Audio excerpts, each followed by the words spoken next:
The train whistle pierced the heavy August air of 1876 as Rose Jameson clutched her single valise, knuckles white with tension.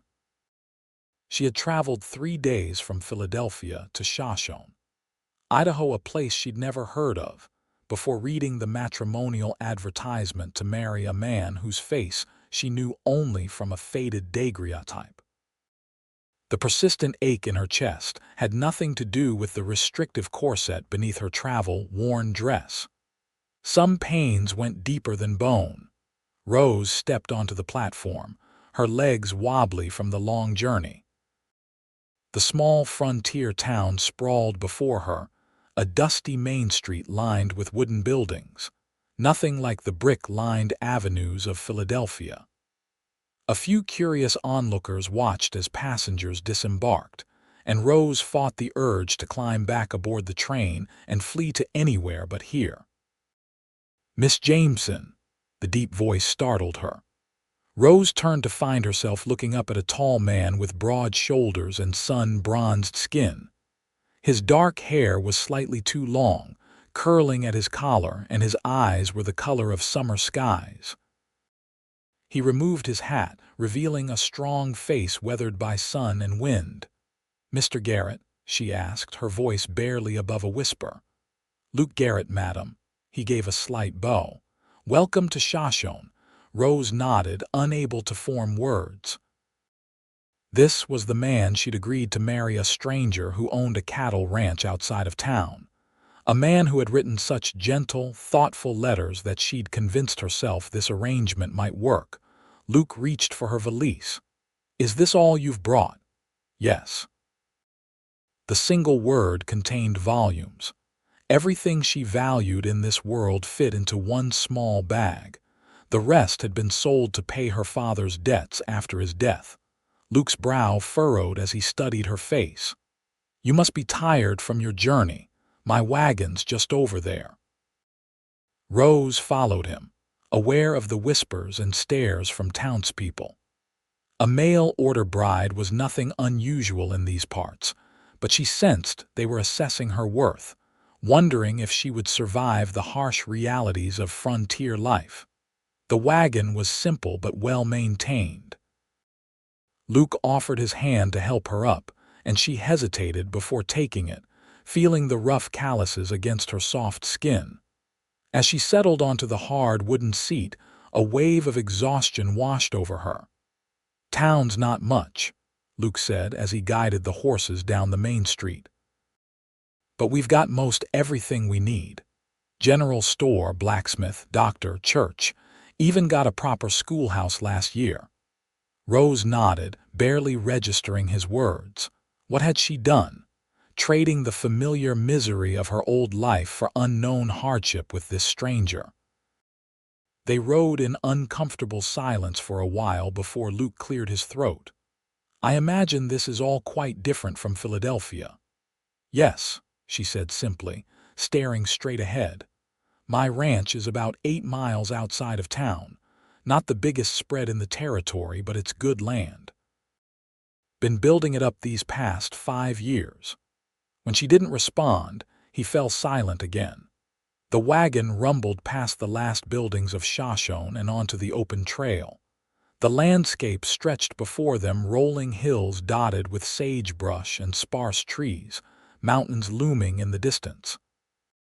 "So much emptiness, Mr. Garrett," Rose finally spoke, her voice thin. "I should be honest with you." "Luke, please," he said. "Luke." The name felt foreign on her tongue. I'm not what you were expecting, I'm sure." He glanced at her. "How so?" Rose took a deep breath. "In my letters, I may have portrayed myself as more hopeful than I truly am. My circumstances in Philadelphia became quite desperate after my father's passing. This arrangement seemed the only path forward." Luke's hands tightened on the reins. "We all have our reasons, Miss Jameson." "Rose," she offered quietly. "Rose," he nodded. "I didn't expect you to come out here for love of adventure. Most women don't choose this life unless they are running from something worse." His perception startled her. "I'm not sure I will make a good wife," she confessed, the words tumbling out before she could stop them. "I know how to keep house and cook, but I'm not." How could she explain that her spirit felt as barren as the landscape around them? Luke pulled the wagon to a stop.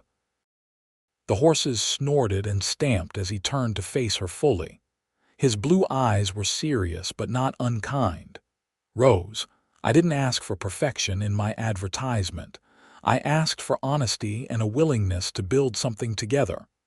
He gestured to the land around them.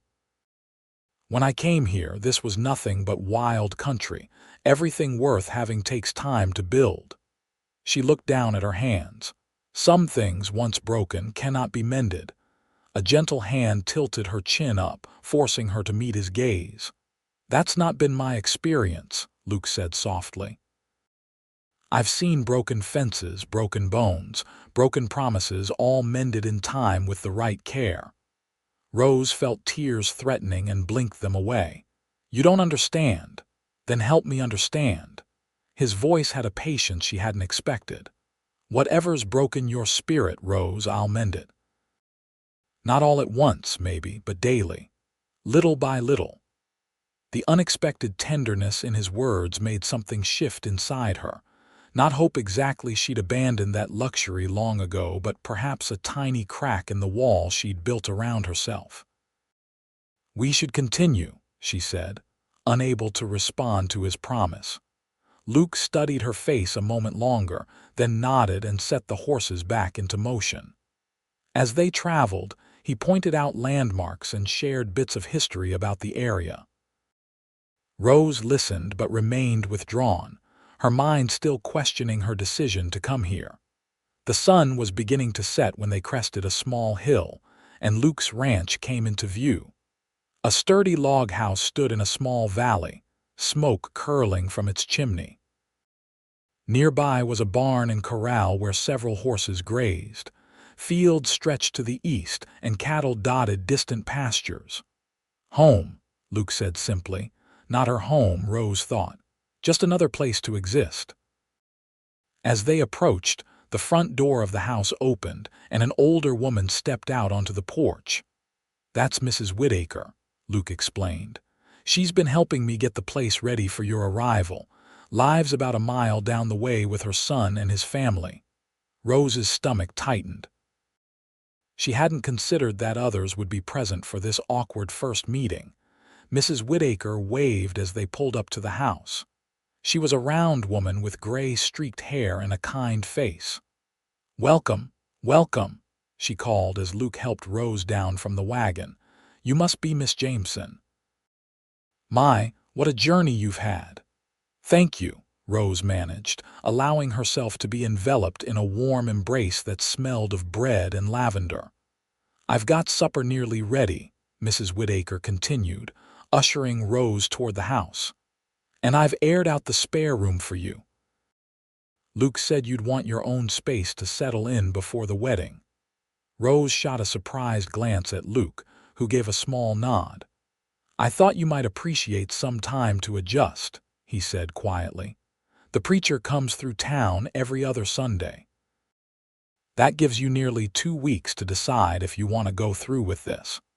The consideration of this gesture left Rose momentarily speechless. In her experience, men rarely considered a woman's comfort or wishes.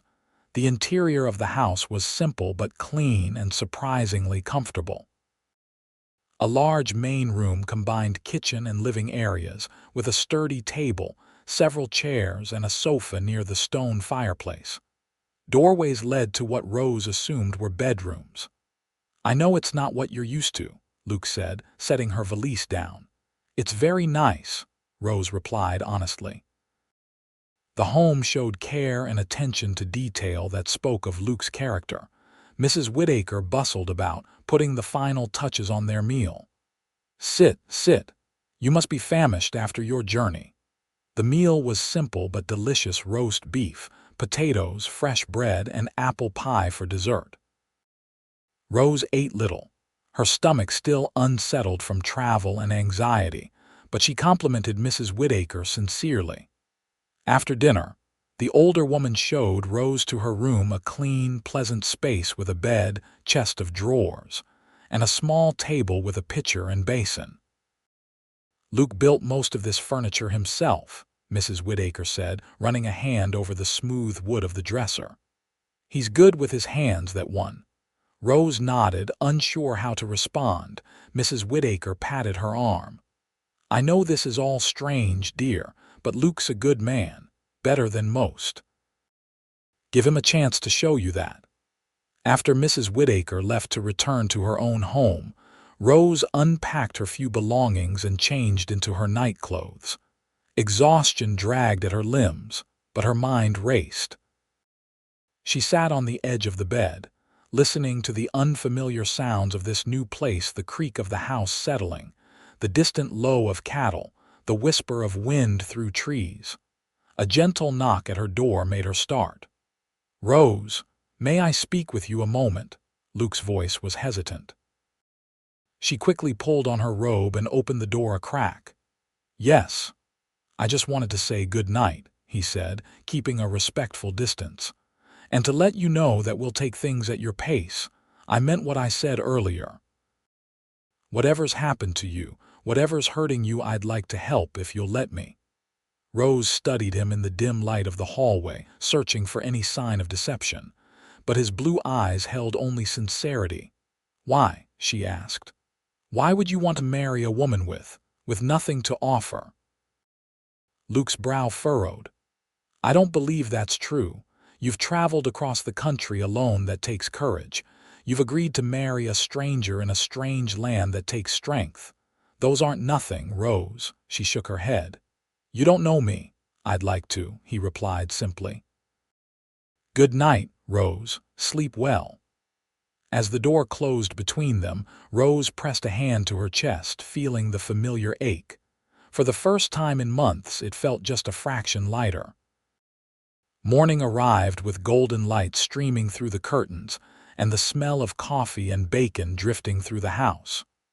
Rose dressed quickly in her second-best dress, one of only 3 she owned, and made her way to the kitchen. Luke stood at the stove, his back to her. Without his hat, his dark hair caught the sunlight, and Rose was struck by how at ease he seemed in this domestic task. "Good morning," she said softly. He turned with a smile that transformed his weathered face. "Morning. Hope you slept well. Better than expected," she admitted. The bed had been surprisingly comfortable, and exhaustion had eventually overcome her anxieties. "Hungry. I'm not the cook Mrs. Whittaker is, but I manage a decent breakfast." "I can do that," Rose offered, moving toward the stove. "Cooking is one skill I do possess." Luke hesitated, then stepped aside. "I've been fending for myself for years. Wouldn't mind a change." As Rose took over breakfast preparations, Luke set the table and poured coffee. They moved around each other awkwardly at first, but soon found a rhythm that felt almost natural. "I need to check on some calves born last week," Luke said as they ate. "Would you like to see more of the ranch, or would you prefer to rest today?" The consideration in his question surprised her again. "I would like to see it," Rose said. After all, this might become her home. After breakfast, Luke showed her around the property, the barn with its horses and milk cow, the chicken coop, the vegetable garden that needed attention, and the fields where his cattle grazed. Throughout the tour, he spoke with genuine pride about what he'd built. "Started with just 20 acres and 10 head of cattle," he explained as they looked out over the rolling pastures. "Now I've got nearly 300 acres and a herd of 60. Not the biggest spread, but it's growing." "You've accomplished a great deal on your own," Rose observed. Luke's smile faded slightly. "It's too much for one person, truth be told. That's part of why I placed that advertisement. This land needs a family to make it truly thrive." The implication hung between them: children, a future, things Rose had once dreamed of before life had beaten those dreams out of her. "I should be honest with you," she said carefully. "I'm not sure I can be what you're hoping for." Luke turned to face her. What do you think I'm hoping for?" Rose gestured vaguely. "A proper wife, someone to cook and clean and bear children, someone happy and hopeful." "I won't deny I want those things eventually," Luke admitted. "But mostly I was hoping for a partner, someone to share this life with in whatever way works for both of us." He paused. "Rose, what happened to you? What broke your spirit so badly that you doubt your own worth?" The directness of his question caught her off guard. Rose looked away, focusing on a distant mountain peak. "It's a long story." "We've got time," Luke said gently, "but only when you're ready to tell it." As they walked back to the house, Rose felt a strange comfort in his patience. No demands, no expectations, just a quiet offer of understanding. The days fell into a pattern. Rose took over the cooking and household tasks, finding unexpected satisfaction in keeping the home clean and organized. Luke worked from dawn to dusk, tending to the cattle, mending fences, and handling the 1,000 tasks required to keep a ranch running. In the evenings, they would sit by the fire, sometimes talking, sometimes in companionable silence. Slowly, Rose began to share pieces of her past, how her mother had died when she was 12, leaving her to care for her father. How her father, a once respected merchant, had fallen into gambling and drink after her mother's death. How at 22 she'd found herself alone and destitute after he died, his debts consuming what little they had left. "The worst part," she confided one evening, a week after her arrival, "was discovering that he'd promised me in marriage to settle a debt. To a man 3 times my age with a reputation for cruelty toward his previous wives." Luke's expression darkened. "What did you do?" "I fled," Rose said simply. "Sold what few possessions remained and bought a train ticket west. I saw your advertisement in a newspaper and here I am." "I'm glad you found your way here instead," Luke said quietly. Rose looked down at her hands. "There's more." She took a deep breath. "Before I left, the man my father had promised me to found me. He was insistent that I honor my father's arrangement." Luke's hands clenched into fists. "Did he hurt you?" "Not in the way you're thinking," Rose said carefully. "But he made it clear what my life would be like as his wife. Said he'd break my willful spirit, that by the time he was done with me, I'd be as obedient as a well-trained dog."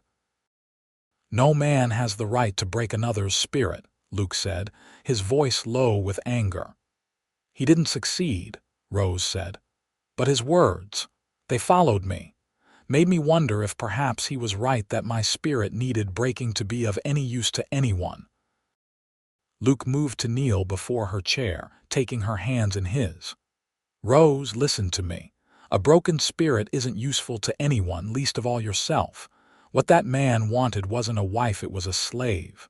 Rose felt tears gathering. "I've spent so long being afraid of men, of the future, of making another mistake." "Fear's natural," Luke said, "but don't let it stop you from living." He squeezed her hands gently. "The preacher arrives day after tomorrow. We don't have to go through with the wedding if you're not ready." Rose studied his face, the kindness in his eyes, the strength in his jaw, the honesty written in every line. In just a week, this man had shown her more consideration than any other in her life. "I'd like more time," she admitted. "Not because I doubt you, but because I doubt myself." Luke nodded, rising to his feet. "Take all the time you need." When Sunday arrived, they rode into town together but did not approach the preacher. Instead, Luke introduced Rose to the townspeople as his house guest, allowing her the dignity of choice rather than the assumption of their arrangement. The women of Shoshone welcomed Rose warmly, curious about this Eastern lady who had arrived on the train. At the general store, the owner's wife, Mrs. Peterson, engaged her in friendly conversation. "We don't get many refined ladies out this way," she said, eyeing Rose's Philadelphia-made dress. "You settling in all right at Luke's place?"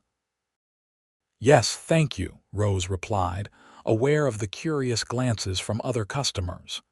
"He's a good man, that Luke Garrett," Mrs. Peterson continued. "Been on his own too long, though. Needs a wife's touch around that place." "Mrs.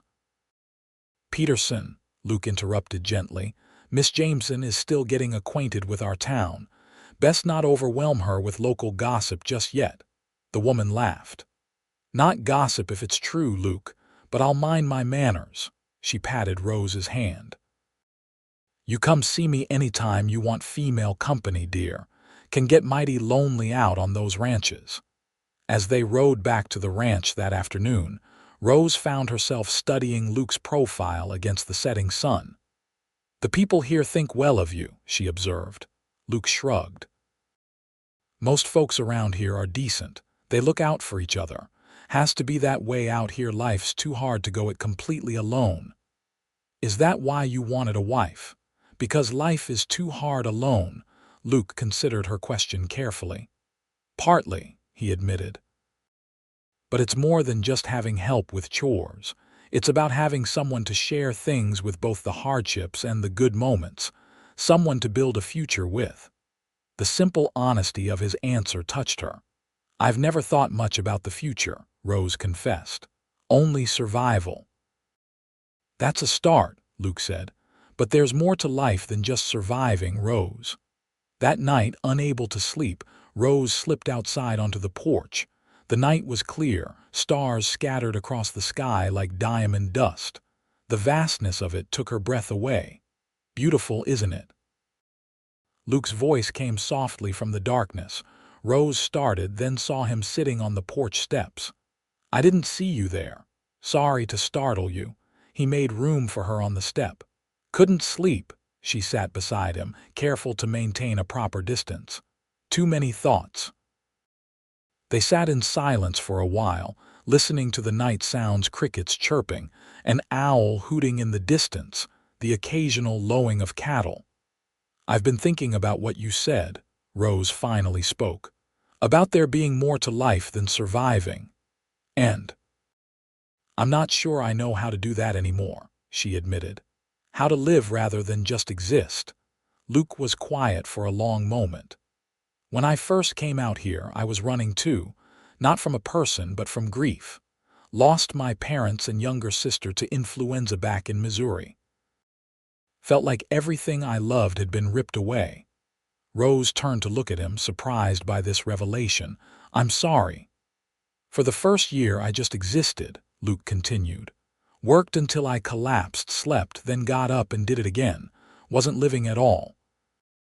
Then one morning I noticed a wildflower growing next to my door.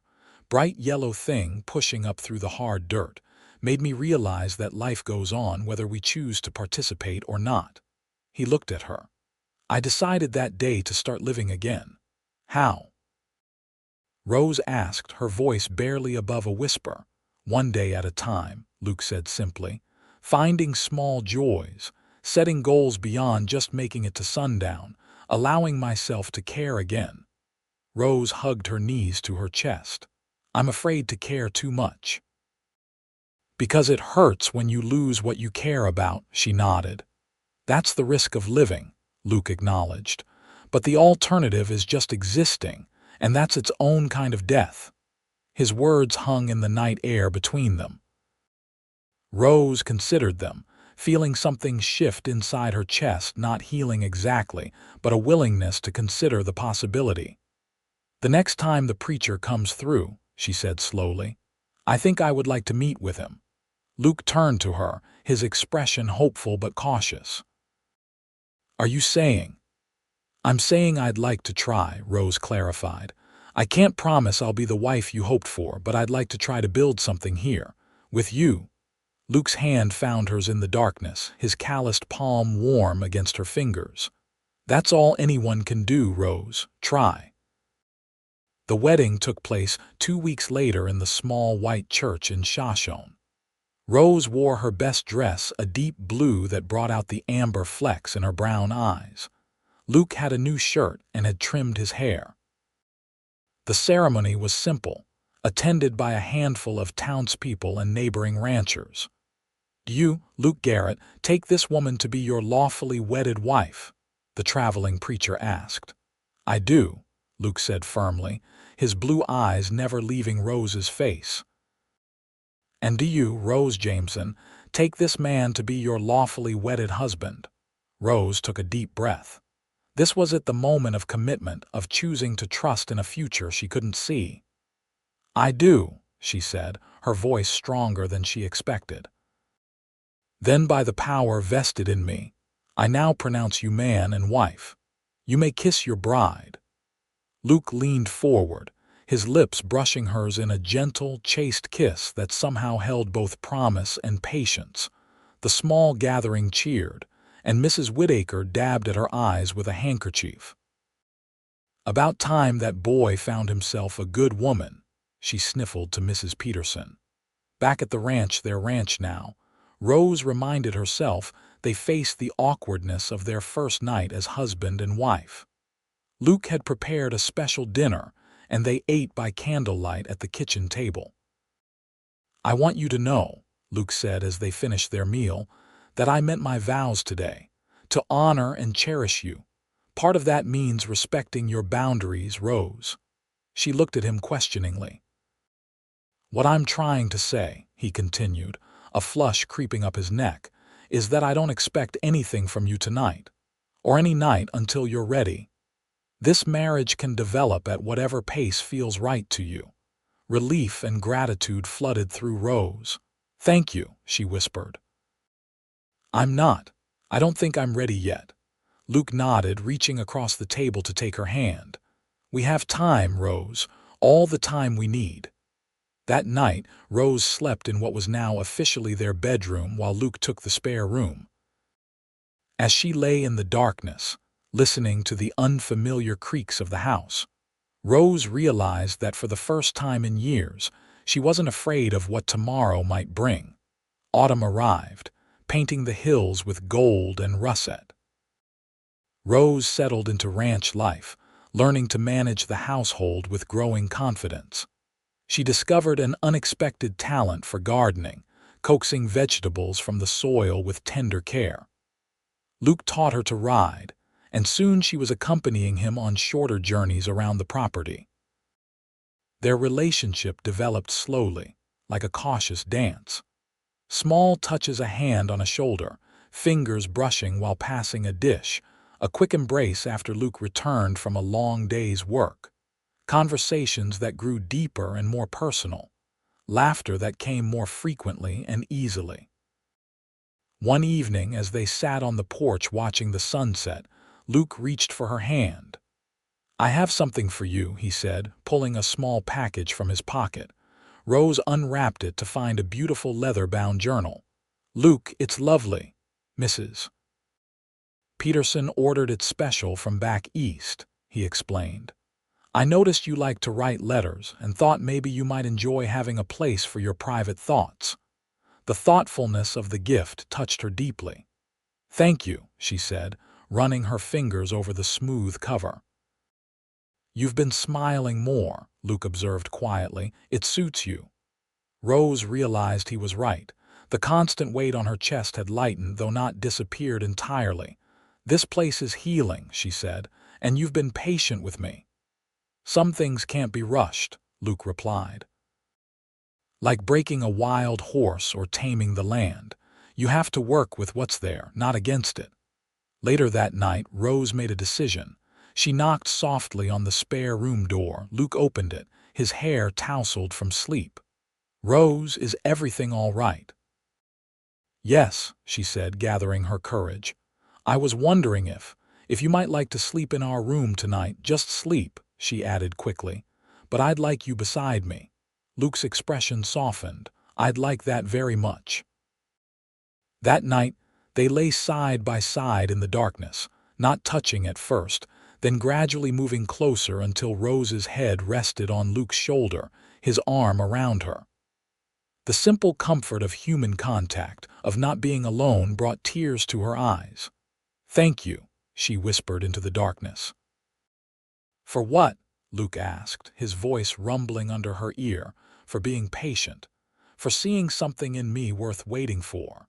His arm tightened around her. "I see more in you every day, Rose, and I'll keep waiting as long as it takes." Winter descended on Shoshone with a fury that Rose had never experienced in Philadelphia. Snow piled in drifts taller than a man, and temperatures dropped so low that breath froze in the air. The ranch became a world unto itself, isolated by impassable roads and frozen streams. Luke worked tirelessly to keep the cattle fed and the horses comfortable, often returning to the house with ice in his beard and exhaustion in his eyes. Rose made sure hot meals and warm clothes were always ready, and gradually took on more responsibilities around the ranch as she learned the rhythms of this life.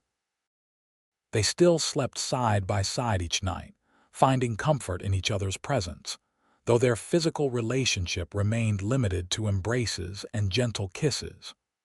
Rose knew Luke wanted more. She could feel it in the restraint of his touch, see it in his eyes when he looked at her. But true to his word, he never pressured her. One night, as a blizzard raged outside, they sat close together before the fire. Luke had spent the day breaking ice on the creek so the cattle could drink, and Rose had prepared his favorite stew. "What was your dream?" Rose asked suddenly. "Before you came west," Luke looked surprised by the question. "Hadn't thought about that in a long time." He stared into the fire. "I wanted to be a doctor once upon a time, had even started studying medical texts. What changed? The war came. Then the influenza that took my family." He shrugged. "Dreams changed, I guess. Do you regret it, coming out here instead?" Luke considered the question carefully. "No," he said finally. "This land has its own kind of healing, different from medicine but no less important." He turned to her. "What about you?" What did young Rose dream of? She smiled faintly. "Books. I wanted to own a bookshop, fill it with stories and poems and histories, create a place where people could discover new worlds without leaving their town." "That's a fine dream," Luke said. "We don't have a proper bookshop in Shoshone." "Are you suggesting I open one?" Rose laughed. "Why not? Maybe not right away, but someday. The town's growing." The casual way he included her in his vision of the future, not just on the ranch, but as part of the community with her own purpose, touched something deep inside Rose. That night, as they lay in bed, Rose turned to face Luke. In the dim light of the oil lamp, his eyes were questioning. "I'm ready," she whispered, reaching up to touch his face. "If you still want me." "Are you certain?" Luke asked, his voice husky with emotion. In answer, Rose leaned forward and kissed him, not the hesitant kisses they had shared before, but one filled with newfound trust and growing desire. "I've been falling in love with you," she confessed against his lips. "A little more each day." Luke gathered her close. "I've loved you since the moment you stepped off that train," he admitted, looking so brave and broken all at once. Their coming together was gentle, considerate, nothing like the fearful scenarios Rose had imagined during her darkest days in Philadelphia. Luke's tenderness brought tears to her eyes, and afterward, held safe in his arms, Rose felt something she hadn't experienced in years: hope. Spring arrived in a riot of wildflowers and new life. The ranch bustled with activity, calves being born, fields being planted, repairs being made after the harsh winter. Rose found herself thriving in this cycle of seasons, her body stronger now from physical work, her mind clearer. One morning in April, Rose woke feeling unwell. The sensation of nausea followed her through breakfast, and by midday she could no longer deny what her body was telling her. When Luke returned from checking the north pasture, he found Rose sitting on the porch, her expression dazed. "What is it?" he asked, immediately concerned. "Are you ill?" Rose looked up at him, a mixture of wonder and fear in her eyes. "I think I'm with child," she said softly. Luke stared at her for a long moment before a smile broke across his face like sunrise. "A baby," Our baby, she nodded, still processing this new reality. Luke swept her into his arms, spinning her around with a joyful laugh before setting her down gently. "Are you happy about this?" he asked, suddenly uncertain. "I know we hadn't discussed children yet." Rose placed a hand on her still flat stomach. "I'm terrified," she admitted, "and happy. And worried, all at once." "That sounds about right for new parents," Luke said, covering her hand with his own. "We'll figure it out together." As her pregnancy progressed, Rose found unexpected strength within herself. The knowledge that a new life depended on her seemed to awaken something fierce and determined in her spirit. She continued her work around the ranch, modified as needed, and began preparing for the baby with a sense of purpose. Luke watched this transformation with awe and pride. "You're blooming," he told her one evening as they sat on the porch, Rose's hands resting on her growing belly, "like those wildflowers after the winter snow." "I feel different," Rose acknowledged, "stronger somehow." She took his hand and placed it where the baby was kicking. "I want our child to have what I lost, a sense of possibility, of hope." "You're giving that gift already," Luke said, "by finding it again yourself." In late November, after a difficult labor attended by Mrs. Whitaker and the town's doctor, Rose gave birth to a healthy son. They named him Michael, after Luke's father. As Rose held her son for the first time, looking down at his perfect face, she felt the last pieces of her broken spirit knit together. Not unchanged, the breaks would always be part of her story, but mended into something stronger and more resilient than before. "He's beautiful," Luke whispered, sitting beside them on the bed, his finger caught in his son's tiny grasp. "Just like his mother." Rose looked up at her husband, seeing the love and pride shining in his eyes. "Thank you," she said softly. "For what?" "For keeping your promise, to mend my spirit daily." She smiled through her tears. "I didn't believe it was possible." Luke leaned forward to kiss her forehead. "Some promises are easier to keep than others," he said, "especially when you love someone." The years that followed brought both challenges and joys. The ranch prospered under their joint care, expanding as Luke was able to purchase neighboring land. Michael grew into a sturdy, curious boy with his father's blue eyes and his mother's quiet determination. 2 years after Michael's birth, Rose gave birth to a daughter they named Sarah, after Rose's mother. The family felt complete, balanced, a testament to the life Luke and Rose had built together. When Michael was 5, Rose finally realized her old dream in a new form. Using money she had saved from selling eggs and vegetables in town, she purchased a small collection of books and opened a lending library in a corner of the general store. Once a week, she would ride into town with the children and share stories with anyone who wished to listen. The library grew slowly but steadily, becoming a beloved fixture in Shoshone. On their 10th wedding anniversary, Luke surprised Rose with a special gift, a small building on the edge of their property. "What's this?" she asked as he led her inside. The single room was filled with shelves, a desk, and a comfortable chair by the window. "Your bookshop," Luke said. "Or close enough. I thought you might like a space of your own for writing and reading, somewhere quiet, away from little hands and ranch business." Rose turned in a circle, taking in this space that was entirely hers. "Luke, it's perfect," she breathed. "I wanted to thank you," he said, taking her hands in his. "For what?" "For taking a chance on a stranger in a strange land. For building this life with me." He touched her cheek.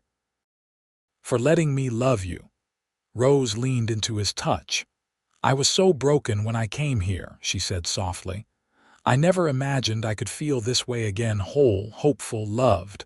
"Not broken," Luke corrected gently. "Just bent for a while. Like prairie grass after a storm, it always stands tall again given time and sunshine." Outside, They could hear Michael and Sarah laughing as they chased fireflies in the gathering dusk. The sounds of their happiness floated through the open window, a testament to the family they had created together. "I love you, Luke Garrett," Rose said, wrapping her arms around her husband. "Thank you for mending my spirit." "I love you too," Luke replied, holding her close. "Thank you for helping me find mine again." As the sun set over the rolling hills of their ranch, casting golden light across the land they had nurtured together, Rose thought about the frightened woman who had stepped off the train in Shoshone all those years ago. How little she had known then about her own strength, about the healing power of patient love, about the joy that could grow from the most barren soil. Some journeys began with a broken spirit. But with daily tending and care, even the deepest wounds could heal, leaving scars that marked not just pain but survival, not just endurance but triumph. In the years that followed, the Garrett Ranch became known throughout the region not just for its fine cattle and horses, but as a place of welcome and warmth. Luke's medical knowledge, never fully abandoned, made him a resource for neighboring ranchers during emergencies. Rose's library expanded, eventually moving into a proper building in town as Shoshone grew into a thriving community. Michael followed in his father's footsteps, learning the ways of the land with an intuitive understanding that made Luke proud. Sarah, with her mother's love of books and stories, became the town's first schoolteacher after studying back east. And on summer evenings when the work was done and the air was sweet with sage and wildflowers, Luke and Rose would sit together on their porch, watching the sunset and holding hands, two people who had found in each other not just love, but healing, not just companionship, but completion.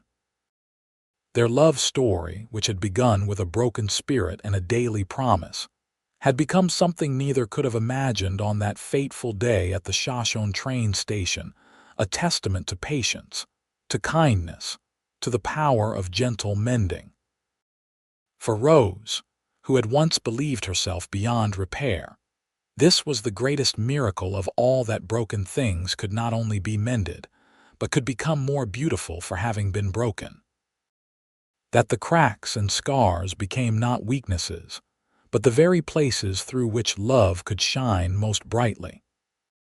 And shine it did, across the Idaho prairie, across the years, across the generations that followed, a beacon of hope that began with a simple promise from a cowboy to his mail-order bride.